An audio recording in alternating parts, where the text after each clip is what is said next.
Martin Kaymer put the finishing touches on a U.S. Open masterpiece on Sunday. He wins the tournament at 9 under par. He beat Rickie Fowler and Eric Compton by 8 strokes. He's just the second wire-to-wire winner in the history of the event. I'm Brian Clark at CineSport. Before we head to Pinehurst to check in with Reid Spencer, publisher and editor of Metro Golf magazines. Reid, was Kaymer ever tested on Sunday? Well, he really wasn't. I mean, you certainly didn't get the feeling that he was. A couple of times today, Eric Compton got within 4 shots. But once he did, Kaymer immediately birdied 9 with a short putt and always seemed to be in control. I don't think that he was ever really in danger. I think basically he set the tone with the 2 opening 65s on Thursday and Friday. And from that point on, I think the analysis is right that everybody knew that they were playing for second place. We'll talk about the guys who finished in second place in just a moment. But looking at the Kaymer performance, we flash back to Tiger Woods at Pebble Beach in 2000, Rory McIlroy at Congressional a few years ago. Where does this performance from Kaymer rank compared to those? Well, it's right there because those were the 2 performances prior where players had 6 shots leads after 36 holes.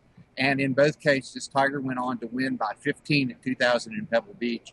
Rory McIlroy went on to win by 8 shots at Congressional, and Kaymer today went on to win by 8 shots. So I think it ranks right up there with those dominating performances, and this will be remembered as a tournament where he was playing his own tournament, as Rickie Fowler said, and everybody else was playing a very good tournament behind him, but not challenging him for the win.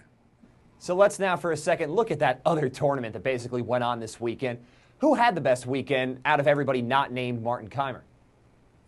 Well, I tell you what, the story that sticks out for me is Eric Compton's, and not simply because he is a 2-time recipient of a heart transplant. As he said after the round today, he thinks that now this will put him on the map so that people simply won't think of him only because of that story.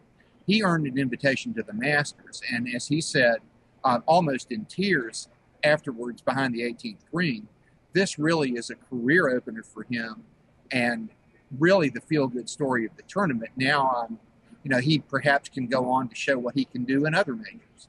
A nice tournament for Eric Compton, but this was all about Martin Kaymer. Reid Spencer, publisher and editor of Metro Golf magazines. Thanks, Reid. Always a pleasure.